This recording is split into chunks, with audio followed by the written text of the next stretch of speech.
It's just a little thing. Barely warrants a mention, really. Probably nothing. The words, laced with that familiar, condescending lilt, hung in the humid summer air, thick with the scent of charcoal and cut grass.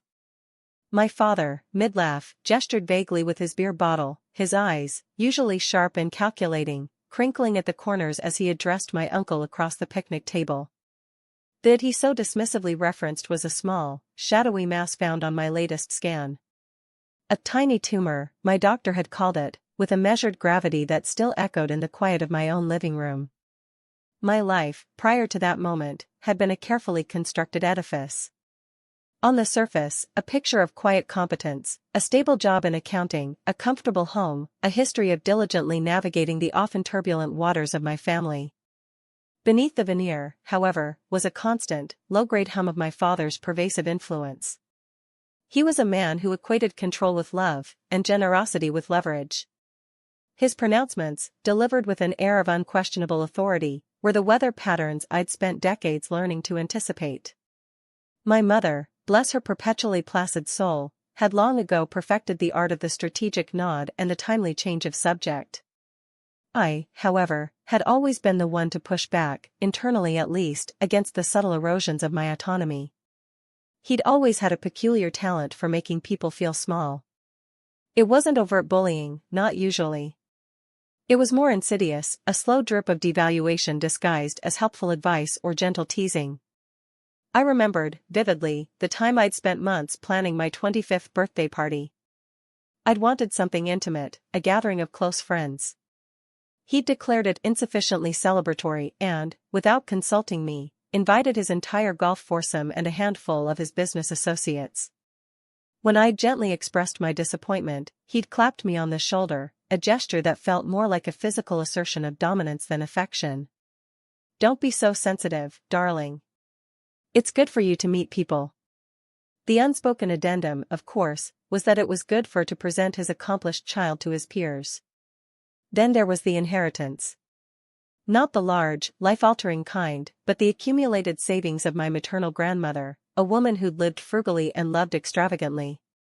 My father, ever the pragmatist, had managed the estate. When it came time to distribute the modest sums, he presented me with a spreadsheet. "See here," he'd explained, pointing a manicured finger, "this covers your student loans, a bit for the down payment on your first place, and a little extra for emergencies.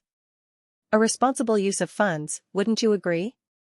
He'd framed it as a lecture on fiscal prudence, but the underlying message was clear: I was incapable of managing anything without his guidance, and he, in his infinite wisdom, had decided the best course for me. There was no room for my own desires, my own plans. The worst, however, was the way he spoke about my aspirations. I'd expressed an interest in pursuing a master's degree in art history, a passion I'd nurtured since I was a child. He'd scoffed. "Art history? What practical application does that have? You need a career that pays the bills, not one that allows you to stare at dusty canvases." He'd steered me towards accounting, a field he deemed stable and respectable. He'd even helped me secure my first internship, a favor I now understood was less about support and more about further embedding himself in the fabric of my professional life.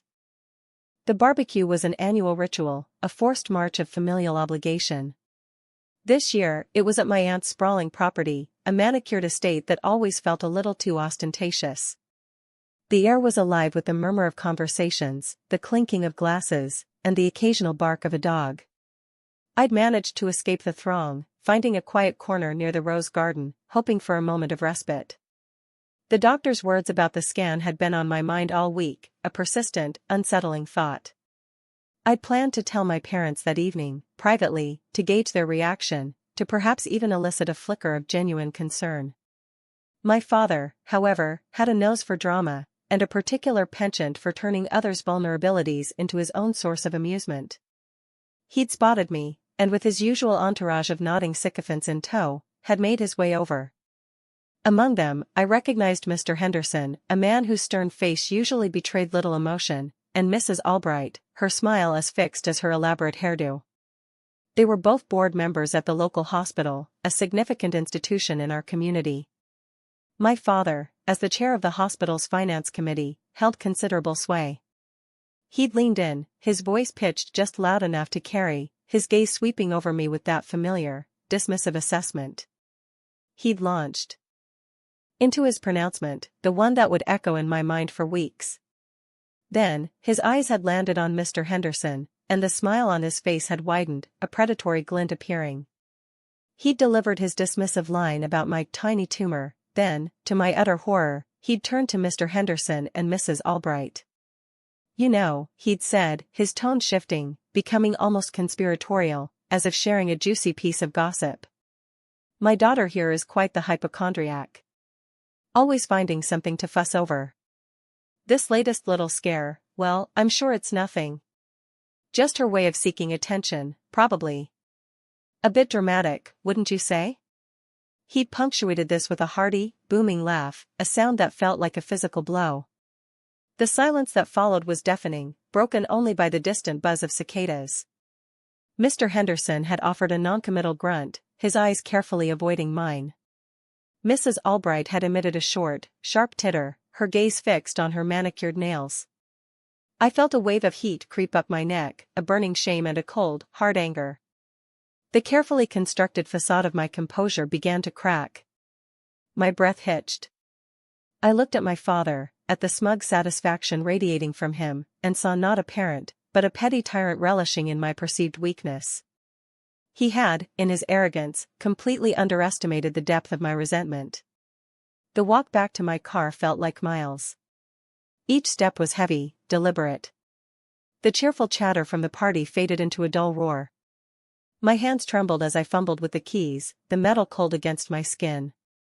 I drove home on autopilot, the manicured lawns and cheerful decorations blurring into an indistinguishable mess. The image of my father's smirking face, the casual cruelty of his words, replayed endlessly. The casual way he'd weaponized my fear, my vulnerability, in front of people who held significant power in my professional sphere, it was beyond despicable. It was calculated. I spent the next few days in a fog of simmering rage. Sleep offered little respite, haunted by the phantom echo of his laughter.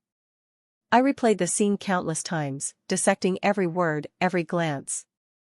The initial shock had given way to a cold, hard resolve. This wasn't about yelling, or confrontation.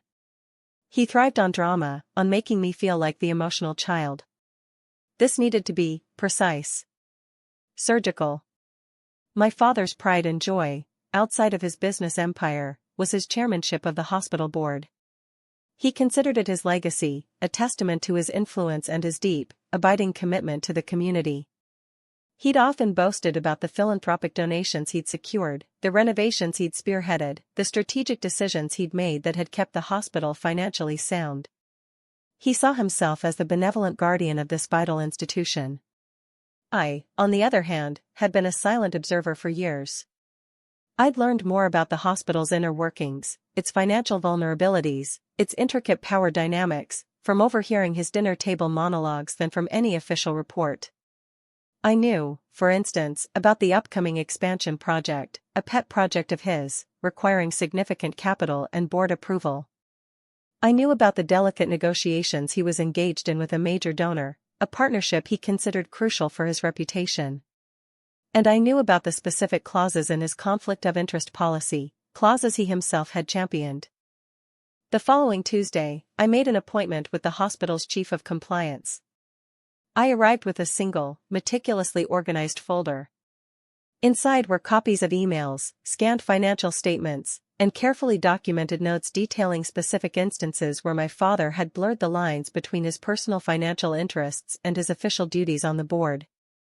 There were instances where contracts had been awarded to companies with indirect ties to his personal investments, and instances where his personal travel expenses had been, shall we say, ambiguously accounted for within the hospital's discretionary funds. Nothing overtly illegal, perhaps, but certainly breaches of the ethical guidelines he so loudly espoused. I presented the information calmly, factually, without emotion. I explained that I had discovered these discrepancies recently and felt it was my civic duty to report them. I didn't mention the barbecue, or his dismissive comments. The timing, however, was impeccable. The board was due to vote on the expansion project, and the associated large donor agreement, in 2 weeks. The days that followed were a study in anticipation. I went about my work, my outward demeanor unchanged. I fielded the usual calls from my mother, filled with vague anxieties about my well-being, inquiries about my health that now felt like a cruel mockery of the situation. My father, oblivious, continued his usual bluster, his pronouncements echoing through the family WhatsApp group. Then came the frantic text messages. First, a curt, demanding call from my aunt, asking if I'd heard anything about rumors at the hospital. Then, a series of increasingly panicked messages from my father, his usual bravado replaced with a thinly veiled desperation. He was asking about confidential information and unsubstantiated allegations. The tone was entirely new. The real shift, however, came during our next scheduled Sunday dinner. He walked in, his usual imposing presence slightly diminished. My mother, sensing the tension, fussed with the tablecloth. He sat down, his gaze fixed on his plate. After a long, uncomfortable silence, he finally looked up, his eyes meeting mine. The arrogance was gone, replaced by a flicker of something akin to fear. There's an investigation," he stammered, his voice raspy. "Into my conduct on the board.